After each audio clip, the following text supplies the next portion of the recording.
Silat turun dikit, kasih silat. tahu sama bosnya kalau belum makan. Kiuk turun, kiuk. Oke. Ngapain, Oke. Angel? Oke. Yuk, ke Angel yuk. Oke, Kak Angel boleh diceritakan di dalam. Dikit, Ro.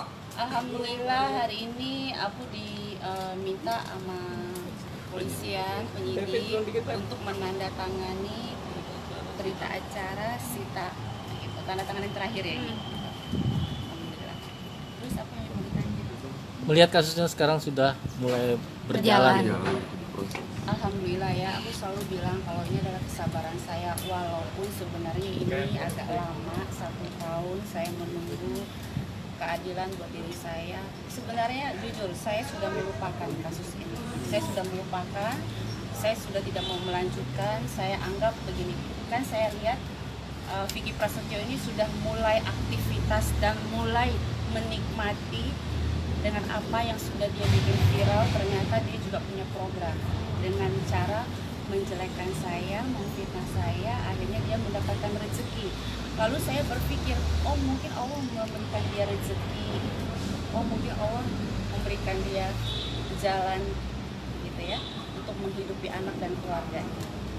Jadi saya tidak mau mengganggu tadinya, dan saya sudah menghentikan ini semua. Saya sudah tidak mau melanjutkan. Kan teman-teman tahu, saya nggak mau diundang di TV, saya nggak mau komentar, bahkan saya tidak menanya apapun tentang kasus saya. Artinya saya membiarkan dia mencari rezeki dengan memfitnah saya. Ya. Yang saya lakukan adalah setiap malam saya tarik sejadah, saya berdoa saja. Karena coba bayangkan pada saat dia lakukan itu, dia jebak saya. Saya seorang ibu, saya seorang perempuan, saya seorang muslim juga, saya menggunakan hijab, tapi dia begitu bagusnya membuat satu cerita seolah-olah saya itu ditelanjang yang di depan umum. Ya. Pada saat itu saya nggak bisa menjelaskan lagi bagaimana kebenarannya, karena terlihat nyata sepertinya memang saya ini seorang istri yang tidak baik, seorang ibu yang tidak baik, bahkan udah hancur saya sebenarnya. Tapi saya percaya, dengan saya memilih menjadi seorang mualaf, saya percaya Allah itu ada. Saya percaya sekali. Bahkan saya tidak mau komunikasi lagi dengan polisi, saya diam saja. Karena buat saya sudah terlalu capek saya. Saya pun memilih program TV yang menurut saya nggak mau bertemu dengan dia. Walaupun beberapa kali dia berusaha untuk mengganggu pekerjaan saya. Begitu saya tahu bahwa kontrak itu ada dia juga, saya batalkan. Banyak pekerjaan saya batalkan, dia ganggu saya. Tapi saya ikhlaskan semuanya. Tapi ternyata apa? Allah mau membuat kehendak lain. Polisi menemukan barang bukti, dan saya diberitahu oleh polisi sendiri bahwa barang bukti itu kuat sekali untuk menjadikan dia seorang tersangka. Jadi yang tadi saya katakan, walaupun saya berteriak kalau Allah bilang belum saatnya, mungkin belum saatnya, tapi di saat saya diam kalau Allah bilang sudah saatnya, ya sudah saatnya. Inilah saya percaya bahwa Allah itu ada ya. Saya itu nggak bisa ngomong apa-apa karena saya tahu sekali Vicky Prasetyo dan keluarganya ini orang yang sangat pandai menghipnotis dan membius pemirsa dan penonton. Dia yang berbuat salah, tapi dia juga yang merendah, mengatakan dirinya miskin, mengatakan dirinya bukan siapa-siapa. Di situ orang akan jatuh hati dengan dia. Akhirnya saya nggak mau ngomong apa-apa, saya nggak mau komentar apa-apa, karena keahlian dia itulah yang membuat saya nggak sanggup lagi jadi mau ngomong apa-apa. Contoh begini, saya kasih contoh. Misalnya nih contoh nih ya, kameramen misalnya. Dia tidak jajan di pelacuran, misal contoh ya, tapi tiba-tiba dia ada di dalam kamar prostitusi. Padahal dia masuk ke situ karena dia berlindung, ada maling lagi ngejar dia. Nggak ada tempat lagi, semua buntu, yang ada cuma tempat prostitusi itu. Dia di dalam itu. Lalu pada saat kalian tahu dia di dalam itu, pasti di pikiran kalian pasti, oh dia lagi jajan. Ngapain dia di dalam? Padahal kan semua itu ada kronologinya. Bagaimana dia bisa masuk ke dalam? Ya kan? Nah ini yang terjadi sama diri saya. Ini yang terjadi sama diri saya. Begitu polisi mengambil CCTV itu, dan polisi mendapatkan keterangan dari teman-teman media yang datang ke rumah saya, alhamdulillah semuanya terbukti. Saya dari awal tidak bersalah. Dan adapun kehadiran Vicky Alman di rumah saya, ini saya mau kasih tahu. Mungkin ini yang kalian tidak ngeh dari awal. Kenapa? karena saya meminta tolong kepada Vicky Alma untuk melaporkan seorang Vicky Prasetyo karena dia sudah menipu bos saya senilai kurang lebih 900 juta. Karena saya tidak mau maju pada saat itu, karena saya lagi kampanye, saya menutupi semua itu semua. Saya minta tolong Vicky Alma. Bisa bayangkan kalau saya yang datang ke Polda, lihat saya pasti heboh kan teman-teman. Makanya saya minta tolong Vicky Alma. Karena rencana saya besoknya mau menyuruh Vicky Alman ini untuk melapor dia, ternyata berita itu sampai di telinganya dia dan malamnya dia langsung melakukan pembocoran itu, jebakan itu terhadap saya. Dan siapa yang membocorkan itu? Kemarin saya tidak mau ngomong karena ini terkait dengan Emilia Contessa, saudaranya Emilia Contessa yang memperkenalkan saya, yang mengaku sebagai ibu angkat saya, tapi dia juga bawa kabur uang saya. Saya nggak mau ngomong sama dia dan kerja sama dengan Vicky Prasetyo. Kenapa Vicky Prasetyo menggunakan dia? Ini saya harus jelaskan juga. Karena berapa kali saya sudah tidak mau kembali dengan Vicky Prasetyo lagi, tapi dia menjadi orang perantara yang Vicky Prasetyo selalu bilang, tolong ibu, saya mau kembali dengan Angel. Sudah hampir lebih dari berpuluh kali Vicky Prasetyo nangis sujud-sujud di kaki saya minta kembali dengan saya, tapi saya tidak mau. Bukan karena perselingkuhannya dia, saya udah sering kali ketemu dengan perselingkuhan dia. Saya bisa maafkan kalau seorang Vicky Prasetyo berselingkuh, ketahuan dia kepijit plus-plus, saya bisa memaafkan dia. Karena buat saya, masa iya ketahuan suami selingkuh terus minta cerai? Iya kan? Tunggu waktu aja. Kalau kita perempuan baik, kita perempuan nggak banyak ngoceh, pasti dia akan berubah sendiri kok. Cuman yang bikin saya minta cerai dengan dia itu satu hal. Dia mencuri uang, dia bawa pergi buat ibunya, dan itu tertangkap saya di belakang mobil. Dan kalian mau tahu itu uang siapa? Uang ketua partai. Saya nggak akan sebutkan sebuah ketua partai, tapi kalau Vicky Prasetyo tidak mengakui itu, saya akan sebutkan siapa nama ketua partai itu. Saya menjaga etika berpolitik, saya tidak akan menyebutkan. Tapi kalau Vicky Prasetyo tidak mengakuinya, saya akan buka chatnya dan saya akan menghadirkan orang itu. Karena saya beretika politik, saya nggak mau menjerat nama orang. Ya, tapi saya berani buktikan apa yang saya lakukan. Dan pada saat dia curi uang itu, dia berikan kepada mamanya. Tujuannya untuk apa? Untuk pernikahan adiknya yang namanya Bella. Begitu ketahuan sama saya melarang. Saya katakan jangan mencuri, jangan memakai hak orang, karena kamu sudah berkali-kali dilaporkan tentang penipuan. Dan saya nggak mau. Lalu saya laporkan kepada yang punya uang. Pak, maaf, uang bapak tidak dipergunakan dengan baik, tapi dia berikan kepada ibunya. Disitulah mulai saya meminta cerai Vicky Prasetyo. Dan dia tidak senang, keluarganya tidak senang karena dia tahu saya tidak melibatkan mereka lagi tentang keuangan saya. Di situ mulai semuanya. Dan sampai sekarang dia mengaku masih suami istri dengan saya, ya, benar nggak? Karena kenapa? Selalu dia katakan dia yang menceraikan saya nggak apa-apa. Buat saya, udahlah, bukan siapa yang menceraikan, siapanya, yang penting adalah pisah, saya pisah dengan dia. Bukan ego lagi yang saya pikirkan, tapi bagaimana saya keluar dari kehidupan mereka, saya bisa lepas dari kehidupan mereka. Tapi dia selalu berbohong. Kenapa dia tidak? Dan kenapa dia selalu mengatakan dia masih suami istri dengan saya sampai detik sekarang? Karena dia masih belum mengikrar. Sekarang logika nih, logika kalian ya, coba kalian bayangkan. Seandainya benar saya berselingkuh dengan orang lain, saya mau tanya sama kamu deh, sebagai laki-laki, kamu masih mau maafkan atau kamu buang itu perempuan? Jujur. Buang. Jujur. Jawab, Dir. Buang. Buang kan? Kalau perempuan bawel, apa selalu masih bisa dimaafkan. Kalau perempuan sudah selingkuh, apa yang kalian laki-laki lakukan? Cerai kan? Nah, kenapa Vicky Prasetyo selalu mengaku dia sampai sekarang menjadi suami saya? Kenapa dia tidak mau mengikrar? Karena dia tahu dalam hatinya dia, saya tidak melakukan apa yang dia tuduhkan. Dia bisa bohong satu Indonesia, satu masyarakat, tapi hati dia tidak bisa bohong. Dan yang memerankan semua ini keluarganya dia. Saya diam. Saya meminta keluarga saya tidak mengikuti ini semua dan tidak boleh berbicara, karena ini saya anggap apa ya? Aib. Tidak, ya saya anggap aib sebenarnya ini. Saya nggak mau melibatkan orang tua saya, karena orang tua saya selalu mengatakan ini pilihan kamu, dari awal mama sudah melarang, tapi ini pilihan kamu. Tapi saya disupport penuh oleh keluarga saya. Ya. Yang anehnya lagi kan sampai sekarang dia tidak mau mengikrar, padahal sudah ketok palu, artinya sudah ketok palu, sudah jatuh, sudah putus. Tetapi saya baru tahu kalau pria tidak mengikrarkan ternyata harus menunggu lagi, menunggu 6 bulan nanti baru saya gugat balik. Artinya saya sudah 1 tahun, saya punya hak untuk gugat balik. Tapi kenapa saya tidak gugat balik? Karena saya nggak mau heboh dulu sebelum kasus ini selesai. Ya, tapi ini sudah ada kejelasannya, dia menjadi tersangka. Mungkin nanti pengacara saya dan pengacara saya juga akan mengurusi ke pengadilan agama nantinya, ya kan? Coba deh saya mau tanya teman-teman deh, dia berteriak saya nggak baik, keluarganya berteriak saya nggak baik, tapi nggak mau nyerahin saya, aneh nggak? Coba ada apa coba? Bisa dipikirkan nggak? Ya kan?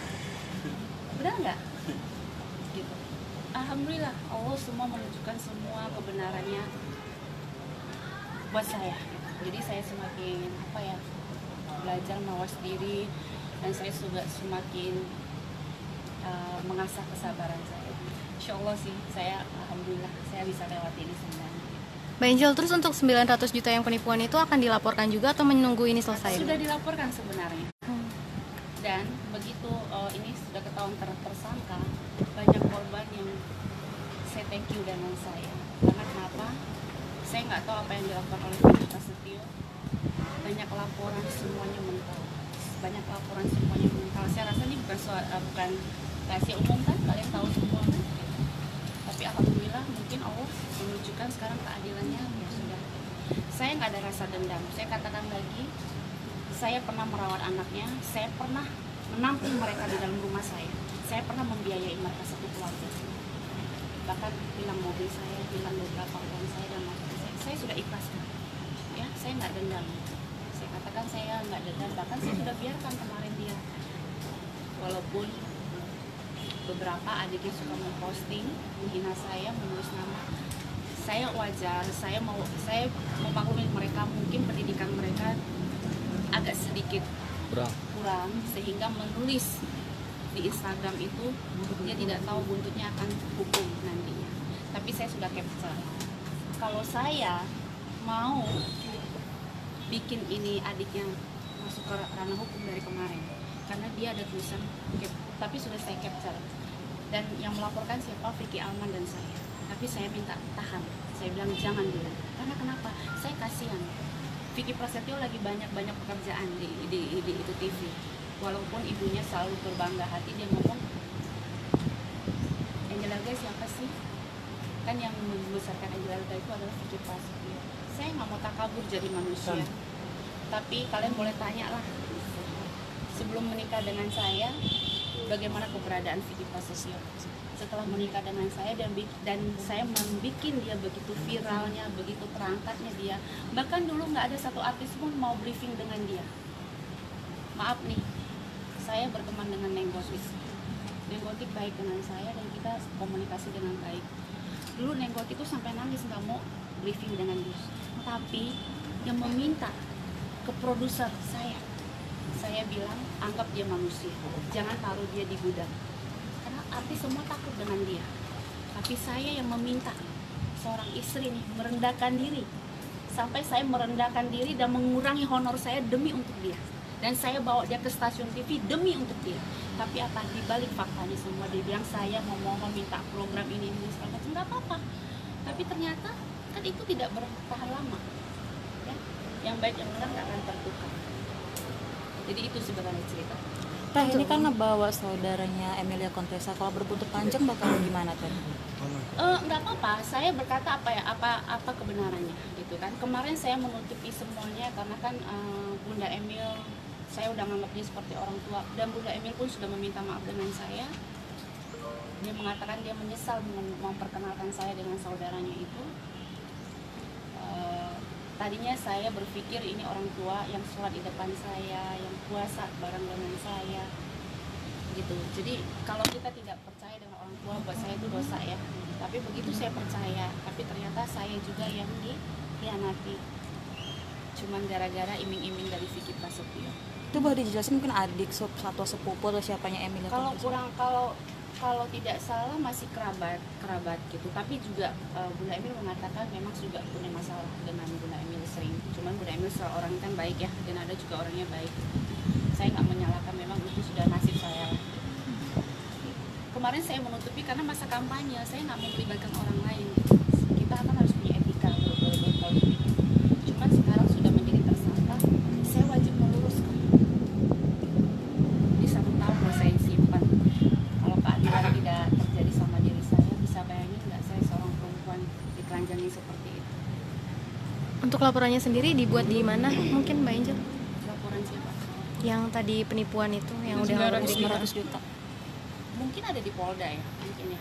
Karena komunikasi terus saya dengan beliau. Itu sebenarnya produser saya. Produser saya kenalkan. Dan dia buka kantor di Ancol, mungkin teman-teman tahu ya. Nah itu. Vicky Pras itu kan pintar, selalu menjanjikan orang, ngomongnya ingin-inginin orang semua, iya kan? Kalian aja kalau kenal dia bisa jatuh hati loh, hati-hati. Terus ketika status ini sudah dinaikkan ke pihak kepolisian, Dari adakah tersangka? adakah pihak Vicky menelpon Angelica untuk Saya blok dari awal. Saya nggak mau komunikasi lagi. Tapi terakhir sebelum mungkin 8 bulan yang lalu ya, pernah ada pengacara dia datang ke rumah saya, tapi saya nggak tahu niatnya apa. Begitu saya ketemuin, terus dia takut, dia pergi lagi. Saya nggak tahu maksud dia. Belum sempat ngomong. Iya nggak, saya suruh duduk, tapi dia membohongi saya. Dia bilang sebentar ya, istri saya ada di dalam mobil. Saya aneh, dia datang kok dia pamit ke tempat ini kan. Itu dulu pengacara ini sempat datang ke rumah saya, tapi saya nggak tahu tujuannya apa. tapi ini buat efek jerah ke Vicky atau seperti apa sih? Saya mau ikuti saja ya Pak ya, kita mengikuti saja proses hukum. Kan tadi saya bilang sebenarnya saya sudah memaafkan, saya sudah melupakan karena ini sebenarnya kasusnya udah lama sekali, udah 1 tahun. Tapi ternyata beberapa hari kemudian saya lihat berita, nah saya alhamdulillah saya antara kaget dan antara senang, bagaimana ya gitu. Ya udah akhirnya saya berpikir ya sebenarnya mungkin ini hadiah dari Allah gitu. Saya sabar, saya nggak mau ngapa-ngapain gitu, yang penting ini hadiah. Langkah selanjutnya mungkin apa? Gimana? Langkah selanjutnya saya nggak tahu, tanya. Gimana Bang? Ya, kayak lagi kan. Oh, baik, jadi gini, Turun dikit dong, RTP. berkaitan dengan kasus yang dihadapin dalam konteks status Vicky ya, Vicky Prasetya ini kan pertama-tama mungkin kita ucapkan apresiasi terkait dengan apa yang dilaporkan oleh pelapor Mbak Angel dalam hal ini kan konteks dari kalau dari fase yang sebelumnya kan sudah 1 tahun berjalan, beliau sudah sabar, beliau sudah mencoba untuk memaafkan dan seterusnya, tetapi kan dalam hal ini penyidik sudah maksudnya bekerja secara profesional ya. Dalam hal ini kita apresiasi, terlepas apapun pasti unsur-unsurnya terpenuhi dalam konteks pencemaran nama baik ini kan menyangkut berkaitan dengan nama baik. Beliau kan figur dalam arti profesinya jelas seniman, jadi nama baik itu ukurannya bukan konteks secara material saja, imaterial juga gitu loh.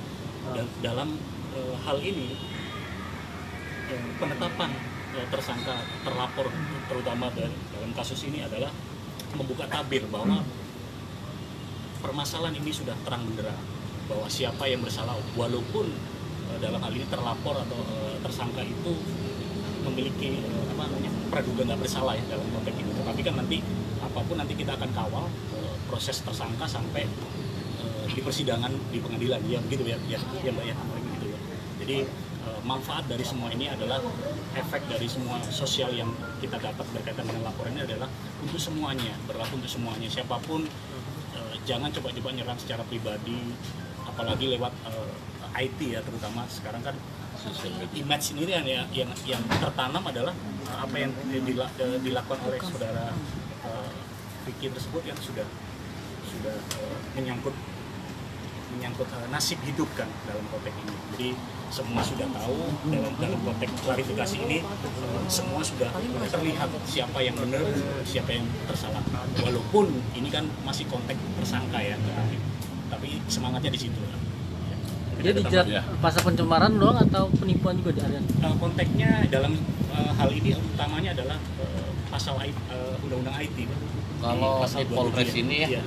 laporan polisi daripada Mbak Angel di Polres ini adalah pencemaran nama baik, penghinaan yang melakukan melalui sosial media.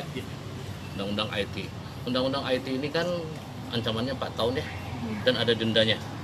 Jadi yang pasti kita sebagai kuasa hukum daripada Pak Enggen sangat berterima kasih dan apresiasi kepada penyidik dalam hal ini Polres Jakarta Selatan yang telah menaikkan Vicky Prasetyo sebagai tersangka. Berarti ada 2 alat bukti menurut hukum supaya bisa jadi tersangka. Kita berharap kepada penyidik dalam hal ini Polres Jakarta Selatan dapat cepat menyelesaikan persoalan ini, perkara ini, dan bisa lanjut sampai ke pengadilan. Dan kami harap juga supaya ada efek jerah daripada orang-orang entertainment ini, orang-orang yang terkenal tidak seenaknya untuk berbicara, menuduh. Jadi kami berharap demikian, dan kami juga berterima kasih kepada pihak media dalam hal ini. Ya kawan-kawan, terima kasih. Semoga semakin maju pertelevisian Indonesia. Angel berarti nggak ada kata damai ya Angel? Kan saya tadi bilang kalau saya dari awal saya sudah memaafkan, berarti saya sudah damai dari awal. Ya kan saya tidak bertanya lagi gitu, karena saya kadang-kadang berpikir gini, orang aja yang kasusnya kemarin cuma kayak gitu udah masuk penjara ya, kita nggak usah sebutin siapa lah, mungkin teman-teman tahu. Udah dalam sel kok saya ini dipermalukan kayak gini, bahkan ada yang masuk ke perkara rumah saya, yang mereka tuh nggak ada hak apa-apa. Tapi kok jadi kayak gini gitu, jadi saya cuma diem aja. Jadi saya udah pasrah sebenarnya. Kalau ditanya damai atau bagaimana, dari awal saya sudah mendamaikan diri saya, mendamaikan hati saya supaya tidak rusak, supaya tidak menimbulkan dengki, dendam dan segala macam. Saya mendamaikan diri saya, karena kan saya juga bukan bekerja hanya di dunia entertain ya. Di dunia entertain ini kan ya, kalau ada pekerjaan program yang diberikan kepada saya, walaupun saya cuma 1 program yaitu megang host religi, tapi kan alhamdulillah gitu manfaatnya banyak juga buat orang lain. Saya kan juga ada pekerjaan di luar itu, saya punya bisnis di luar itu gitu. Jadi kadang-kadang saya kalau udah berpikir bahwa kok ini kayak begini ya, saya harus mendamaikan diri saya gitu. Saya nggak mau ada dendam dan segala macam, tapi kan Allah berkata lain. Saya tidak bisa menghentikan kepolisian, ya saya jalankan lagi. Kalau ditanya sudah damai atau bagaimana, intinya saya mendamaikan diri saya sehingga tidak ada dendam saya. Tapi kita harus menghargai. Contohnya saya dipanggil sekarang ya saya datang, ya kan?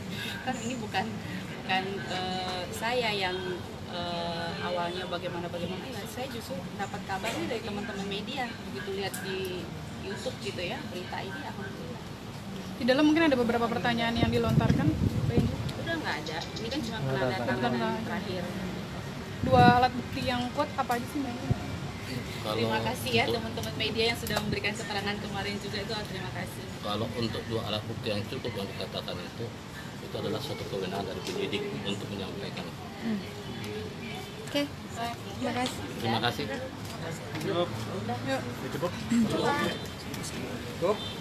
Bang, namanya siapa? Nama saya Didik Sumaryanto, saya Ketua Pos Bantuan Hukum Pengadilan Negeri Bandung. Didik ini Bang? Bina Impolasi Toha. Jadi kalau masih bisa kita bina, kita bina. Satu nama ada nama.